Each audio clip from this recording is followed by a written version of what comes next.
Hi, my name is Robin Wong. I'm a photographer based in Kuala Lumpur, Malaysia. I have with me the Panasonic GM1 and the Olympus E-PM2. Which one of these is my favorite? Let's do this!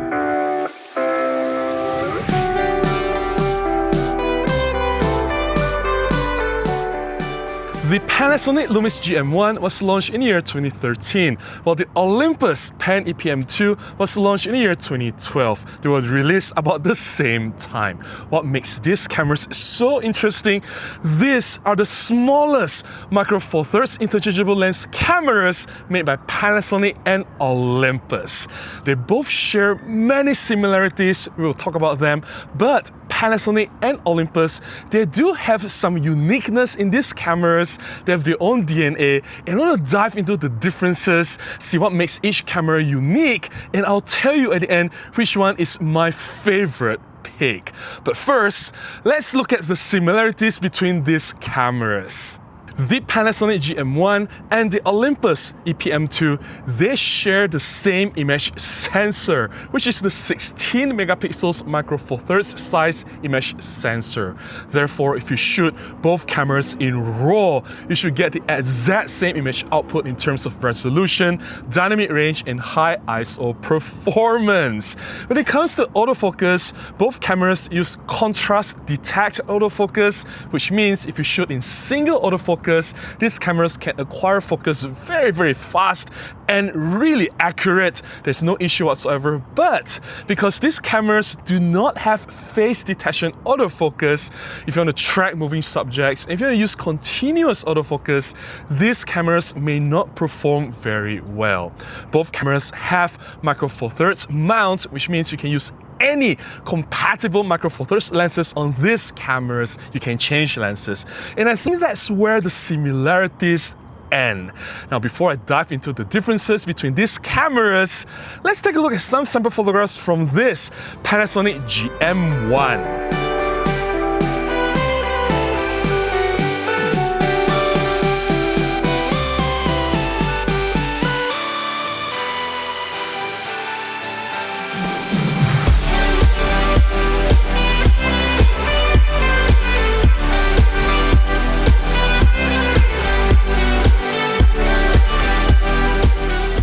The Panasonic GM1 is smaller and lighter than the Olympus E-PM2.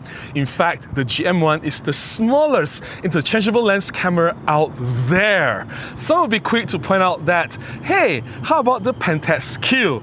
Guess what? I have the Pentax Q and this Lumix GM1 is smaller. I also appreciate that this GM1 has metal construction. It feels really solid in hand compared to the E-PM2 that has plastic construction. It does show that it is a budget entry-level camera. I appreciate how solid and how reassuring the metal construction on this GM1 feels in hand. Oh, and I really treasure the mode dial on this GM1. I can access the important settings like program, aperture priority, shutter priority, and full manual exposure directly from the mode dial quickly, while on the E-PM2, I have to dive deep into the menu to change these settings. That is quite inconvenient. I also appreciate that this GM1 has multi-touch screen, and I can pinch to zoom as I review the images. I think that's what touchscreen should have, but the E-PM2, for whatever reasons, Olympus has been stuck with single touch screen. It shows that the technology on the E-PM2 is slightly behind. And finally, I also love that this GM1 has built-in flash. Having flash built into the camera, it opens up a little bit more opportunity for you to play with. Before I talk about the advantages of this E-PM2 over the GM1, let's take a look at some photographs I've taken from this E-PM2 first.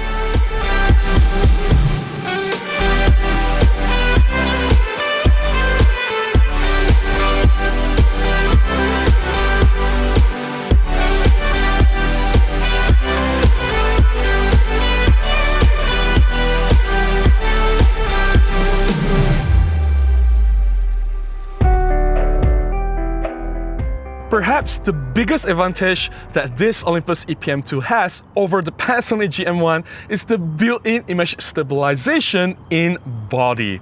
This E-PM2 has 2-axis image stabilization built into the image sensor, which means whatever lens that you attach on this camera body, you will get the benefits of image stabilization. That is something that the GM1 solely lacks.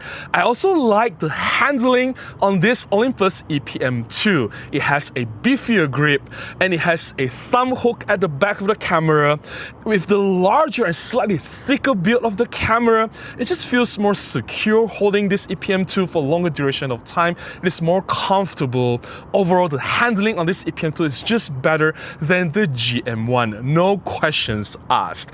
And then the battery life on this E-PM2 is also better than the GM1. CIPA rated the battery life on this E-PM2 at 360 shots on a single charge versus 230 shots on the GM1. That is 50% more battery life. That is a lot.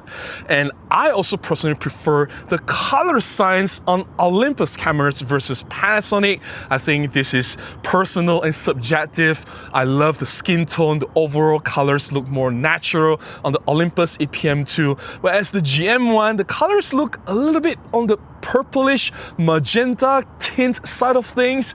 Human skin, even under this bright sunny condition, natural light outdoor, they still look fake and weird. I don't know what's up with that, Panasonic. I think if you cannot get human skin under natural light correct, then something is wrong with your color science.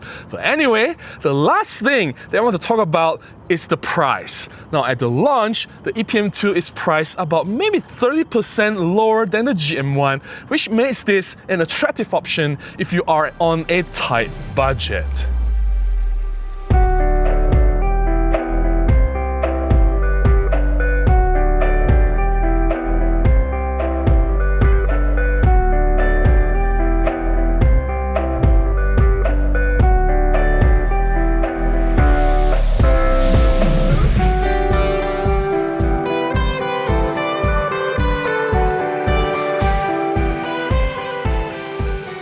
Having used these two cameras extensively, I gotta say I really love both this Olympus E-PM2 and the Panasonic GM1.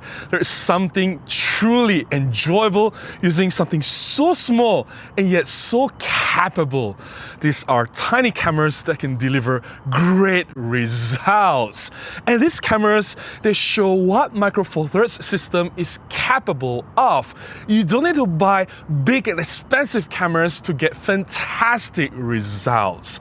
And I do get to keep both cameras. I don't plan to get rid of any one of this. And because I can keep both, right? But if I have to choose, if I really just have to pick one and get rid of the other, then I will have to pick the GM1. Now hear me out. Practically, the E-PM2 is the better choice. It has image stabilization, it has better handling, it has longer battery life. Overall, I think it's a better camera. But if I want good handling, if I want powerful image stabilization, if I want a camera to be used for professional use, for practical purposes, I have my bigger OMD cameras. My EM1 Mark II is still fully capable and use it for my main photography jobs even today. So that takes care of my need for a practical camera. So for the GM1, it is all about the fun factor. It is so tiny, so compact. Yes, the handling is slightly compromised, but there's something about owning the smallest interchangeable lens camera in the world that makes it so fun to use. And if you've used this GM1 before, you will know that it is so tiny and yet you get amazing image quality out of it. And the fun factor, man, every time I shoot this GM1, it is just so enjoyable. The insects are screaming in the background and they're getting louder and louder, so I think that's a cue for me to conclude this video. That's all I have to share about this Panasonic GM1 versus the Olympus E-PM2. Have you owned any one of these cameras before? Do you agree with my points? Do share your thoughts and experience in the comments below. I would love to hear from you. If you've enjoyed watching this video, if you found my sharing useful, if you've enjoyed looking at the photographs, please consider buying me a cup of coffee, or you can contribute directly to my PayPal. Links in the description below on how I can do that. Any small contribution goes a long way, will definitely help me to continue making more content and publish them right here. Until the next one, please go out and take more photographs. Bye-bye!